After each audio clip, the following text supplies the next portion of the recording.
Bismillahirrahmanirrahim. My name is Abbas Ranja, Mohammad Abbas Ranja. I am doing PhD in food science and technology. मेरी research ketogenic diet और epilepsy पे है.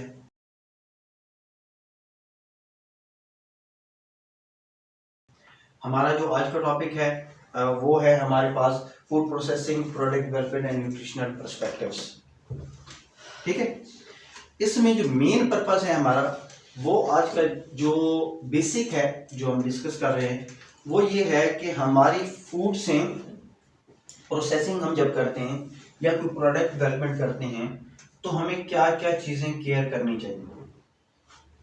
Basically इसमें हमने add ये भी करना था कि भी इसमें कौन कौन सी प्रोडक्ट है मार्केट में जो मतलब न्यूट्रास्यूटिकल्स हैं या फंक्शनल फूड्स की बात करते हैं, कौन सी इंडस्ट्रीज हैं जो न्यूट्रास्यूटिकल्स पे काम कर रही हैं. ठीक है, विद रिस्पेक्ट टू प्रोडक्ट या इंडस्ट्रीज, ये एक डाइवर्सिफाइड सिस्टम है. इस पे डाटा आप कलेक्ट नहीं कर सकते जब तक कि आप सर्वे ना करें.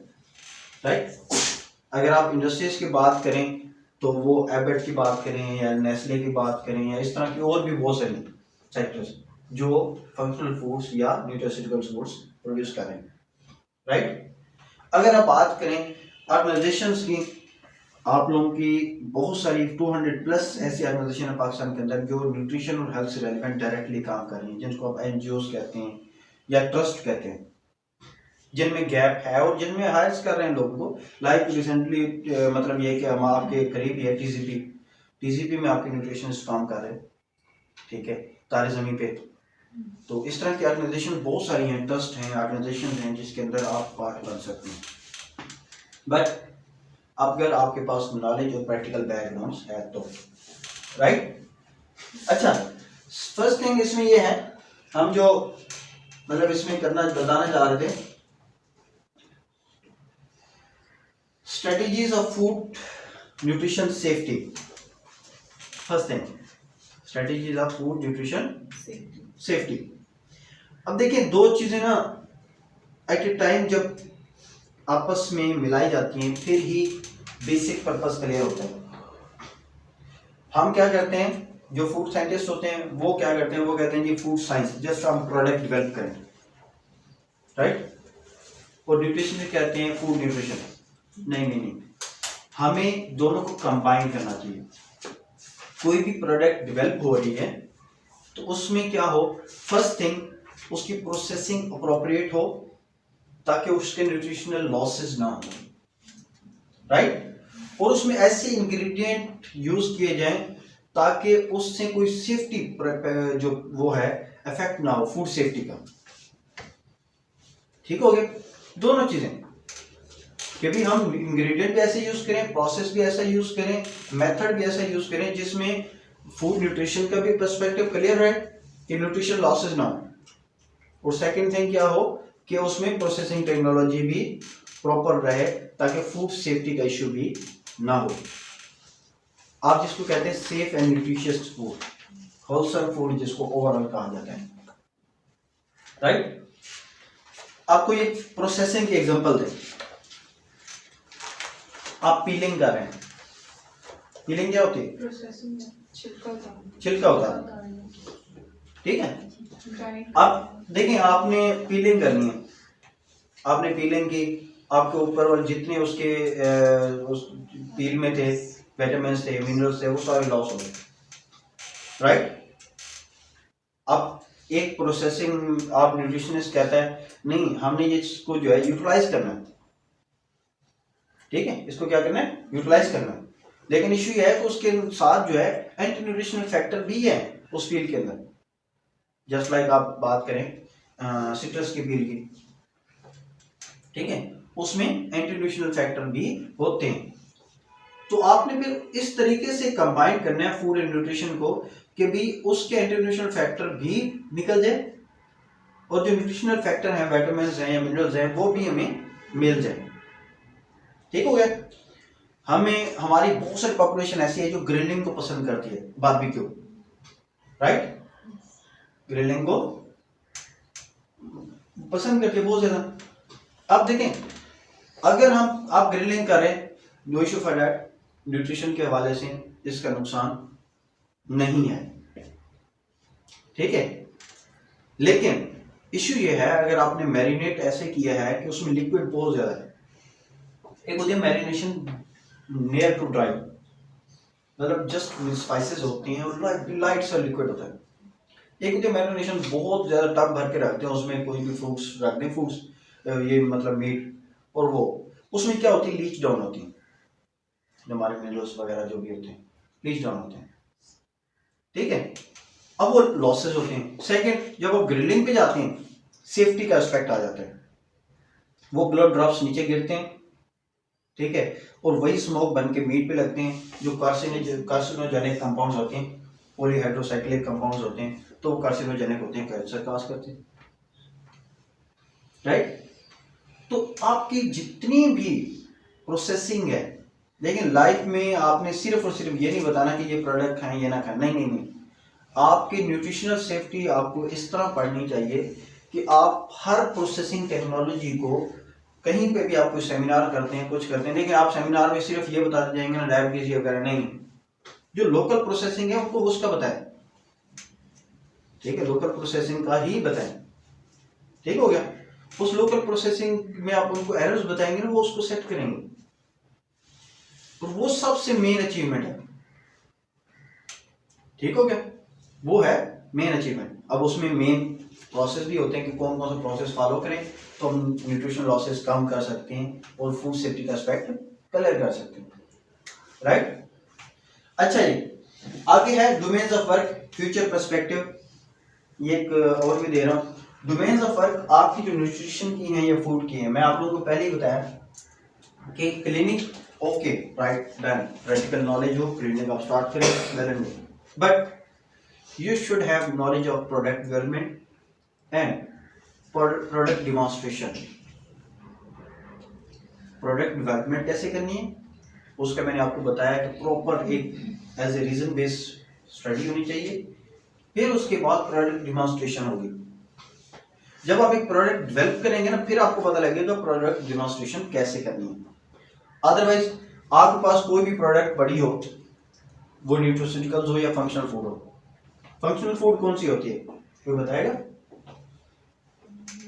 फंक्शनल फूड और न्यूट्रिशनिकल फूड्स में क्या फर्क होता है?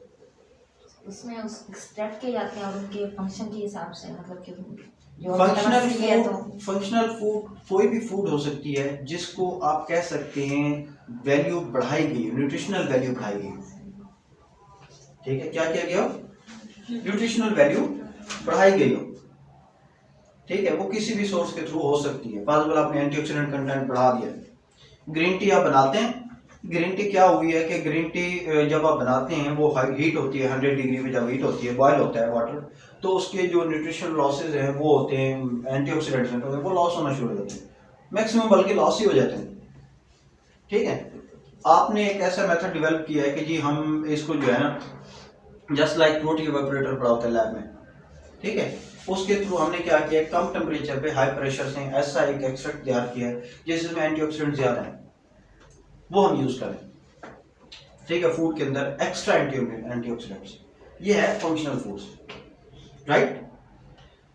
अब सेकंड थिंग ये है कि आप उसी एक्सट्रैक्ट को ही एज ए किसी को सप्लीमेंट दे रहे हैं, एज ए वो दे रहे हैं, ऐसी डोजेज दे रहे हैं कि वो किसी बीमारी को टारगेट कर रहे हैं, मतलब आपने सिर्फ और सिर्फ एक एंटीऑक्सीडेंट ही एक्सट्रैक्ट किया है, एक मिनरल ही एक्सट्रैक्ट किया है, ठीक है, vitamin A he extract, source he extract किया है, आपने क्या पंपकिन से जो है बीटा कैरोटीन जो है एक्सट्रैक्ट किया, ठीक है, जो आगे जाके विटामिन ए की डेफिशिएंसी को पूरा करता है।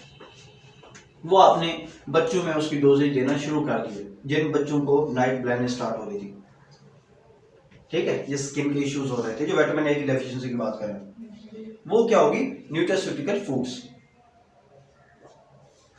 राइट। फ्यूचर न्यूट्रास्यूटिकल फूड्स का है, न्यूट्रास्यूटिकल फूड्स के लिए इस टाइम पाकिस्तान में बहुत सारे प्रोजेक्ट चल रहे हैं न्यूट्रिशन से रिलेटेड बात करें, राइट।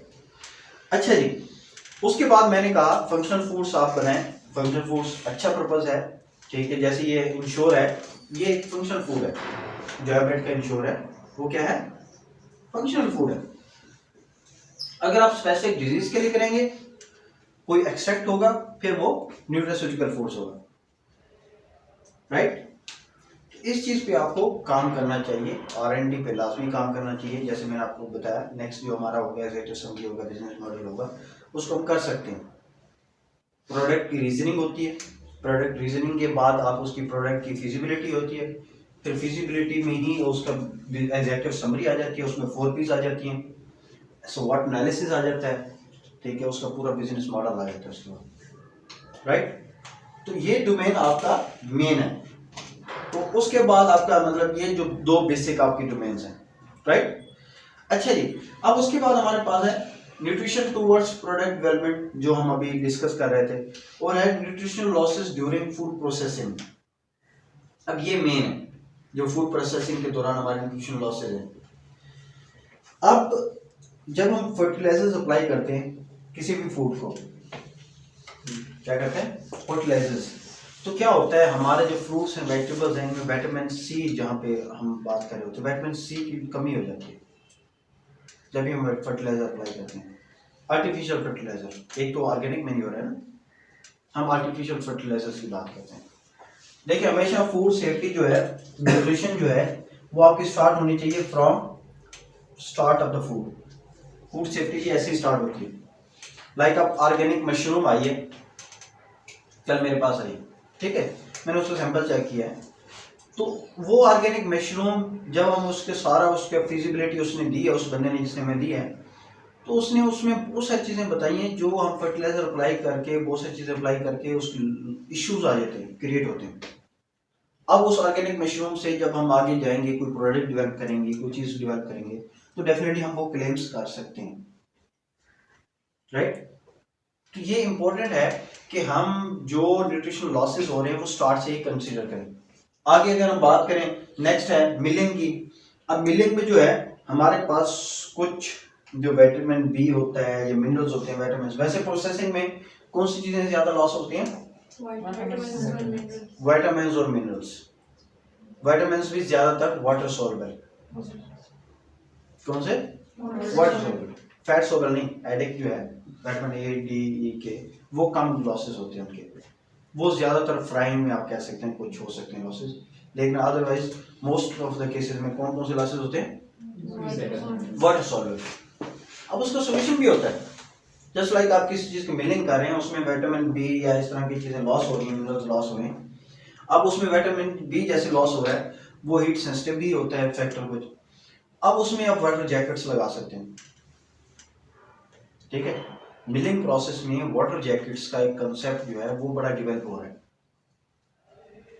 ये ज्यादातर स्पाइसेस में जा रहा है, क्योंकि स्पाइसेस में वाटर जैकेट्स ना लगाएं, क्योंकि स्पाइसेस में होता तो मेन एंटीऑक्सीडेंट्स ही हैं, ऐसी है ना, ये एंटीऑक्सीडेंट्स ही है ना, जो मतलब आपके पेंजियम स्मेल देते हैं, कुछ भी देते हैं, ठीक है। अब वो उसके लिए क्या किया जाता है, वाटर जैकेट्स लगाए जाते हैं, ताकि वो इतना हीट अप ही ना हो, ताकि वो वहां पे लॉसेस ना हो उसके, तो ये बड़ा इंपॉर्टेंट फैक्टर होता है। तो न्यूट्रिशन का रोल अक्सर में हमने ना एक बिल्कुल सेपरेट कर दिया, ठीक है, कि भाई न्यूट्रिशन एक सेपरेट थिंग है और फूड प्रोडक्ट सेपरेट नहीं। आपको जब बेसिक से पता होगा एक चीज का, तो आगे आप उसको डिफाइन कर सकते हैं, ठीक है। अब एक बंदे को पता नहीं कि होल फ्लोर कैसे प्रोड्यूस होता है, ठीक है, और फाइन फ्लोर कैसे प्रोड्यूस होता है, तो डेफिनेटली वो नहीं कर सकता प्रॉपर।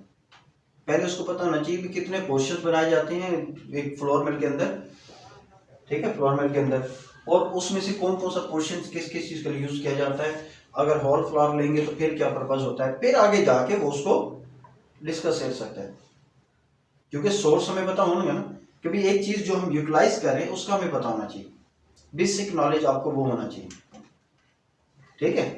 आप इसमें असाइनमेंट एक टेक अवे और टेक होम असाइनमेंट रखें कि भी आप प्रोडक्ट मार्केट से अपनी अपनी मतलब ये 5 to 6 प्रोडक्ट, एक एक प्रोडक्ट ले लें, एक एक प्रोडक्ट आप मार्केट से खुद सर्च करें जो फंक्शनल फूड में आती हो या न्यूट्रिशनल फूड में, न्यूट्रिशनल फूड, तो उस पर प्रॉपर एक प्लान करें, चेक करें कि उसने अगर ये बनाई है तो किस किस तरीके से बनाई है, अगर इसने इसमें ये विटामिन सी डाला है तो कहाँ से लिया है, क्या नेचुरल लिया हो, ऐसा सोर्स है कि वहां से लिया होगा या फिर आर्टिफिशियल लिया है, इसके अंदर कोई इस तरह का फाइबर यूज किया है, तो क्या उसने बागले से यूज किया है या किसी और चीज से लिया है, ठीक है। तो आप उस पर एक पूरा फिजिबिलिटी बनाएं। जब आप वो बना लेंगे तो फिर आपको पता लगेगा भी प्रोडक्ट की कैसे मतलब आगे ट्रेसेबिलिटी सोर्सिंग होती है, राइट। तो ये बड़ा इंपॉर्टेंट फैक्टर है आपके लिए।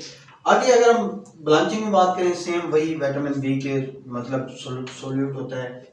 पास्चराइजेशन में बात करें, विटामिन सी के एलिमेंट। अच्छा, इसमें ना कुछ चीजें इंपॉर्टेंट है जो हम बात करते हैं, मिनिमल प्रोसेसिंग टेक्नोलॉजी। आपने सुना होगा शायद, क्या होता है मिनिमल प्रोसेसिंग टेक्नोलॉजी? ये कंसेप्ट है कि हम किसी भी फूड को किसी भी प्रोसेस में जो प्रोसेसिंग करें, कम से कम जो है लॉसेस की तरफ ले जाएं, फूड लॉसेस या ट्रीटमेंट की तरफ, राइट। कोई भी प्रोसेस हो, अब सिंपल सी बात है, आपने पीनट ली, पीनट को हल्का सा जो है ना गर्म करके, जैसे भुना हुआ पीनट जैसे आप कहते हैं, ठीक है, रोस्टेड, उसको खा लिया, नो न्यूट्रिशन लॉसेस, ठीक है। आप एक ये क्या करते हैं, एक तो ये होता है कि आपने जो चना है उसको भिगो के रख दिया, उसके बाद आप उसको भून किया। एक होता है आप उसको भिगोते नहीं, आप जो करी बनाते हैं उसको यूटिलाइज करते हैं, सालन जो बनाते हैं। लेकिन कोई भी चीज है, जब आप उसको किसी चीज के अंदर डिप करके रखेंगे उसके लॉसेस होंगे। या तो आप उसका सूप यूज करें, ठीक है, इस तरह का सेटअप बनाए, या फिर उसका सूप बनाए ही ना, मतलब उसको डिप करें ही ना, ठीक हो गया। तो ये बड़ा इंपॉर्टेंट फैक्टर होता है किसी भी फूड को अगर हम जब यूटिलाइज कर रहे होते हैं, कुछ भी कर रहे होते हैं। अच्छा, हम बात करें अगर नेक्स्ट इसमें जो हमने उसकी की थी ग्रिलिंग की, मैंने बात की थी, ग्रिलिंग बड़ा इंपॉर्टेंट फैक्टर है। इसमें सबसे ज्यादा जो नुकसान होता है हमारे न्यूट्रिशनल सेफ्टी का होता है। मैंने आपको दो चीजें बताई थी, एक ग्रिलिंग होती है जो हम नॉर्मल बारबेक्यू बनाते हैं, मतलब नीचे स्टोव लगा होता है, नीचे कोई सोर्स होता है, कोयला वगैरह होता है, ऊपर मीट होता है, और उससे क्या होता है हम ग्रिल कर रहे होते हैं, राइट। अब वो जब करते हैं, मीट नीचे जाता है, मीट के ब्लड के अंदर क्या होता है, क्या होता है, कैरेटिन, ठीक है। जो हमारे पास कैरेटिन रिच मीट जूस होता है, ठीक है, वो जब हमारे उस पे जाता है, क्या कहते हैं नीचे कोयले स्टोव ये वगैरह पे जाता है, वो वापस स्मोक बन के आता है, ठीक है। और वो पॉलीसाइक्लिक एरोमेटिक कंपाउंड्स होते हैं जो बहुत ज्यादा कार्सिनोजेनिक होते हैं, ठीक हो गया। बहुत ज्यादा क्या होते हैं, कार्सिनोजेनिक होते हैं, कैंसर काजिंग होते हैं। अब ये हमारे लिए बहुत ज्यादा नुकसानदेह, मैं एक एग्जांपल दे रहा हूँ सिर्फ, ठीक है, ये बहुत ज्यादा नुकसानदेह होते हैं। अब इसमें मैंने आपको स्टार्ट में बताया था कि अगर फॉर एग्जाम्पल आप मीट ग्रिलिंग करने जा रहे हैं, आप पहली बात तो ये है कि ऐसा मीट पोर्शन लें जिसमें ब्लड कम से कम हो, ठीक है, क्योंकि मीट के पोर्शंस होते हैं डिफरेंट पोर्शंस, किसी में ब्लड बहुत ज्यादा होता है, किसी में कम होता है, ठीक है, कॉर्पस का जो लेवल होता है। सेकंड थिंग, आप उसको जो है मैरिनेशन जो है काफी देर पहले करें, फ्रेश ना करें, क्योंकि मैरिनेशन में पानी छोड़ता है मीट, ठीक है, काफी देर पहले करें। और जब उसको करें तो फिर उसके बाद उसको छान लें, जिसको आप सीविंग कहते हैं, मतलब वो स्टीरिंग कहते हैं, ठीक है, वो सुराख होते हैं, होल से होते हैं, उसमें रखते हैं। उसके बाद आप उसको क्या करें, फिर जब बारबेक्यू करने लगे तो कोशिश करें, हमारे पास जो तरीकाकार होता है वो ये होता है कि नीचे से मतलब ये हवा होती है, वैसे स्टैंडर्ड जो तरीकाकार होते हैं हमारे पास वर्टिकल होना चाहिए बारबेक्यू सिस्टम। उससे ये होगा ब्लड नीचे गिरेगा तो नीचे ऊपर अगेन स्मोक बन के नहीं आएगा, वर्टिकल ग्रिलिंग। ये एक बड़ा बेहतरीन कंसेप्ट है, जस्ट लाइक शॉर्मा, ठीक है, वो एक बहुत अच्छा कंसेप्ट है। वो तो इवन घरों में भी किया जा सकता है, आप गैस के स्टोव लगाएं, गैस के हीटर लगाएं, उसके साइड पे ही आप कर सकते हैं, साइड इफेक्ट भी नहीं होगा। और फिर ओवर कुकिंग, एक तो होती है ना अंडर कुक, अंडर कुक में आपको जब बोन के करीब जो है ना ब्लडी टाइप नजर आता है, वो तो वैसी डेंजरस है, साल्मोनेला के केसेस में ही कोई भी हो, ठीक है। लेकिन जो आपके पास आप कह सकते हैं कि ओवर कुक्ड है, वो उसकी निस्बत ज़्यादा नुकसानदेह है। न्यूट्रिशनल लॉसेस भी बहुत ज़्यादा हो रहे होते हैं और फूड सेफ्टी के पर्सपेक्टिव से भी वो ज़्यादा नुकसानदेह हो जाता है। कैसे सर? ठीक है, न्यूट्रिशन लॉसेस इस हवाले से कि न्यूट्रिशन की डिग्रेडेशन होती है प्रोटीन की, जैसे आप बात करें ओवर कुकिंग की वजह से। जब इवन बहुत सारे लोग तो ऐसे होते हैं, मैंने बहुत सारे रेस्टोरेंट्स में देखा है कि वो इतना तक कर देते हैं कि शायद कहीं ना कहीं से मीट जलना तक स्टार्ट हो जाता है। क्या होना शुरू से? जलना तक मतलब वो ये है कि बिल्कुल ओवर बेक कर देते हैं बहुत ज़्यादा। वो कहते हैं कि इसमें स्मोकी आना चाहिए, वो होना चाहिए, ठीक है, लेकिन ये ओवर कुक में आ जाता है बहुत ज़्यादा। ओवर कुक कभी भी नहीं करना चाहिए। फूड सेफ्टी के पर्सपेक्टिव से मैंने आपको पहले बताया कि जितना आप ओवर कुक करेंगे तो वो ये होगा कि जब ओवर हीट या ओवर कुक में ये होता है कि वही जो हम बात करें पॉलीसाइक्लिक एरोमेटिक कंपाउंड, ठीक है, वही फिर वहीं पे बनना शुरू हो जाते हैं, उसके लिए स्मोक की जरूरत ही नहीं होती। ठीक है, एक तो हमने वर्टिकल तो वो किया हमने, तो उसकी फिर स्मोक की जरूरत ही नहीं होती, वो वहीं पे ही केमिकल प्रोड्यूस होना शुरू हो जाते हैं। अब ये हालांकि आपको प्रोडक्ट वाइज हर प्रोडक्ट पे हम बता सकते हैं, ये मैंने सिर्फ एक मीट का पर्सपेक्टिव दिया था कि मीट में और वेजिटेबल का दिया था कि हम शॉर्ट सा डिस्कस कर सकते हैं, क्योंकि हर प्रोडक्ट पे हम डिस्कस करें तो बड़ी डिटेल में होगा। ठीक है, तो कहने का मतलब ये है आपको होना चाहिए हर प्रोडक्ट वाइज आपको छोटी छोटी चीजें जो है डिस्कस करनी चाहिए, चेक करनी चाहिए कि इस ये मेरा प्रोसेस है, लाइक आपकी राइस कुकिंग प्रोसेस है, आपका कोई वेजिटेबल कुकिंग प्रोसेस है, कोई भी चीज़ है, उसमें भी आपको एक तो थिंक आउट जरूर करना चाहिए कि इसमें कौन कौन से न्यूट्रिशन लॉसेस हो सकते हैं, होने मतलब पॉसिबिलिटी है। एक तो ये है नॉर्मल कुकिंग है जो हर कोई करता है, आपको उसकी रीजन बेस्ड स्टडी होनी चाहिए, क्योंकि science is actually a reason based study. आपको हर चीज का रीजन आना चाहिए। जैसे मैंने आपको थोड़ी देर पहले बताया कि आपने प्रोडक्ट बनाई है, क्यों, वाई आपने ये प्रोडक्ट बनाई ही क्यों है। सबसे पहला क्वेश्चन यही होता है आप जब भी कोई प्रोडक्ट बनाते हैं, क्यों बनाइए ये प्रोडक्ट। ठीक है, अगर आप उस वाई को प्रॉपर्ली डिटेल में डिस्कस कर लेंगे तो फिर सिर्फ 2-3 पर्सपेक्टिव रह जाएंगे कि भाई इस प्रोडक्ट की कॉस्ट क्या पड़ेगी, इस प्रोडक्ट की फिजिबिलिटी क्या है, इस प्रोडक्ट की डिमांड क्या है। ठीक है, ये 3 चीजें आप फिर डिफेंड कर लें, फिर आप कह सकते हैं कि मेरी प्रोडक्ट जो है, मेरा जो आइडिया है वो एक यूनिक है। राइट, चलें, ठीक हो गया, थैंक यू। आपका कोई क्वेश्चन हो? सर आपने जो मीट की बात की है तो वॉशिंग से ब्लड वगैरह रिमूव हो नहीं जाता उसमें? एग्जैक्टली आप वॉशिंग करें तो basically washing is not recommended अगर आप उसको कर रहे हैं, क्या कहते हैं, स्टोर कर रहे हैं। तो अगर आप ये है कि डायरेक्ट कुकिंग की तरफ जा रहे हैं फिर रिकमेंड होती है वॉशिंग। जी सर, ठीक जैसे है, घर में चिकन हाँ लास्ट वगैरह बात बनता है करें, तो लेकिन देखिए पता है क्या, कभी भी वॉशिंग से 100% ब्लड रिमूव नहीं होता, बल्कि वो इंक्रीज होता है मटेरियल। ठीक है, मटेरियल क्या होता है, इंक्रीज होता है।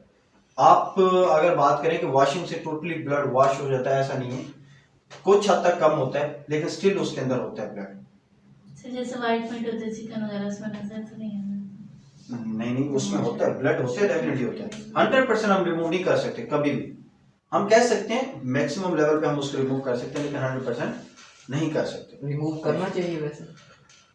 अगर आप कुकिंग से पहले कर रहे हैं तो फिर तो करना चाहिए, थॉविंग जिसको कहते हैं या वॉशिंग कहते हैं, वो ठीक है। अगर आप स्टोर करने जा रहे हैं तो आप कभी भी वॉशिंग ना करें। Washing is not recommended before storing in chiller और फ्रीजर। उसमें 2 तरह की चीज़ें होती हैं। फर्स्ट थिंग कि आप जब वॉशिंग करते हैं मीट की तो उसमें जो है वाटर कंटामिनेशन बढ़ जाती है, water contamination level, microbial growth तेज हो जाती है, स्पीड हो जाती है। सेकेंड थिंग, जब भी आप चिलर या फ्रीजर में धो के रखते हैं मीट को, वॉश करके रखते हैं, तो वो ड्रिपिंग स्टार्ट कर देता है। ठीक हो गया, तो ये 2 चीज़ें बहुत डेंजरस हैं, इसलिए आपको मीट को बिफोर स्टोरेज कभी वॉश नहीं करना चाहिए, रिकमेंडेड भी नहीं है as per WHO rules, World Health Organization या कोडेक्स पे आप चले जाए तो। ठीक है, सर आप ज़्यादा से ज़्यादा ये करें कि एक कपड़ा लें, क्लीन क्लॉथ, उससे जो है वो उसको साफ कर लें, मीट को बाहर से वाइप आउट कर लें। जी सर यूजुअली बाहर से जब हम खाना वगैरह लेते हैं, स्पेशली मीट, वाइट मीट जैसे कि फास्ट पे फ्राइड फूड्स में, तो हम देखते हैं यूजुअली वो अंदर से थोड़ा ब्लैक या डार्क हुआ होता है, तो वो ओवर कुक्ड होता है, अंडर कुक्ड होता है या प्रॉपर्ली ब्लैक वॉश या डार्क या फिर रेडिश? रेडिश नहीं, डार्क कलर होता है ओवरऑल, ब्लैकिश सा ब्लैकिश सा brownish हुआ type होता का। है एक्चुअली उसका जो वाइट पोर्शन बोन के साइड से जो एग्जैक्टली वो ओवर कुक में आता है। देखिए एक रिकमेंडेड टेम्परेचर होता है, इंटरनल कुकिंग टेम्परेचर, जो हमें पता होना चाहिए एज ए न्यूट्रिशनल पर्सपेक्टिव से भी, ठीक है। वो ये होता है कि आप कभी भी कोई भी फूड पका रहे हैं तो उसका इंटरनल टेम्परेचर कितना होना चाहिए। प्रोमीटर होता है, एक प्रोमीटर होता है, वो आपको लगाते हैं, वो मीट का जो थिकेस्ट पार्ट होता है उसको लगाते हैं। वो किसी प्रोडक्ट का होता है, लाइक अगर हम मीट की बात करें, चिकन की बात करें, तो हमारे पास 74 डिग्री होता है, ठीक है। कि 74 डिग्री अगर वो अचीव कर गया उसका इंटरनल टेम्परेचर, लोग ये कहते हैं हमारी तो मतलब जो फायर है वो तो 150 पे चल रही है, स्टोव जो होता है वो तो हम जो खाना पका रहे हैं या कोई ग्रिलिंग कर रहे हैं वो तो कोई टेंशन ही नहीं। हम बात करें उसके इंटरनल टेम्परेचर की, अगर वो 74 अचीव कर गया है, ठीक है, और वो मैक्सिमम कोई 2 से 3 मिनट के लिए अचीव कर गया 74, तो वो इशू पर है, वो सारे बैक्टीरिया किल हो गए, वो प्रॉपर्ली कुक हो चुके हैं, राइट। अगर वो उससे ज़्यादा हो रहा है वो तो ओवर कुक्ड है, अगर वो उससे कम हो रहा है वो अंडर कुक्ड है, और वो सेफ्टी परस्पेक्टिव से भी बहुत ज़्यादा नुकसानदेह है। अच्छा, एक चीज़ जो हमारे लोगों के मेरे माइंड में होती है ना, फूड सेफ्टी को मैं न्यूट्रिशन से इसलिए वो करता हूँ, कनेक्ट करता हूँ, जब भी आप अनसेफ फूड खाते हैं डेफिनेटली आपके लीवर के ऊपर बर्डन बढ़ जाता है। आपका लीवर आपकी जो इम्यूनिटी है उसको बढ़ाने, उसको उस पे लगा देता है, उस बीमारी से या उस अनसेफ फूड से। जस्ट लाइक आपने ऐसी फूड ली है जो एक रायता रखा हुआ था कोई 2-3 घंटे से बाहर, उसमें बैक्टीरिया ग्रो कर गया, बैक्टीरिया हर 20 मिनट बाद ग्रो हो जाते हैं, राइट। अब क्या हुआ है, उसको आपने कंज्यूम किया, अब उस बैक्टीरिया ने जाके आपको डायरिया करना था, आपके लीवर ने क्या किया, अपनी सारी जो एनर्जी लगा के ना उसको कंट्रोल किया कि वो डायरिया ना करे, ठीक है। अगर हो भी गया तो मिनिमम करे। अब वो लीवर ने जब उस पर एनर्जी लगाई तो आपकी बॉडी की एनर्जी कम पड़ गई, ठीक है, तो उसके लिए आपको एक्स्ट्रा एनर्जी चाहिए होगी, एक्स्ट्रा न्यूट्रिशन चाहिए होगी, राइट। तो इसलिए मैं कहता हूं अगर आप सेफ फूड कंज्यूम करें तो आपको फिर आगे न्यूट्रिशनल फूड की कम जरूरत पड़ेगी। सर मतलब अगर दही थोड़ी देर बाहर पड़ा है तो उसमें तो गुड बैक्टीरिया होता है, तो एग्जैक्टली तो वो कंटेमिनेट हो जाएगा। नहीं, हम बात करें बैड बैक्टीरिया की, गुड और बैड में हम देखें, योगर्ट एक सेपरेट थिंग है, जी रायता जो बनाया जाता है तो वो एक सेपरेट थिंग है, तो उसमें कहीं ना कहीं पे कंटेमिनेशन होती है, आपके इन्वायरमेंटल बैक्टीरिया होता है, वाटर से सोर्स से आता है, क्योंकि वाटर में ऐसे बैक्टीरिया होते हैं। हमारे पास अगर एक लिमिट फास्बर वन जो है ना गिलास है पानी का, तो उसमें 100 ml है, 100 ml में अगर अदर बैक्टीरिया 100 कॉलोनीज भी हैं फिर भी वो सेफ है, ठीक है। लेकिन उसमें बात ये है कि इकोलाई और साल्मोनेला दोनों, ठीक है, ये दो चीजें, साल्मोनेला या फिर इकोलाई। तो मतलब ये चीज योगर्ट के केस में अप्लाई नहीं होती? नहीं, योगर्ट के केस में वो एक टाइम स्पेसिफिक टाइम है वहां तक रख सकते हैं, कोई इशू नहीं, मतलब गुड और बैड बैक्टीरिया में हम डिफरेंस कर रहे हैं, राइट। Any question? डन हो गया? चलें जी, thank you so much. Thank you sir.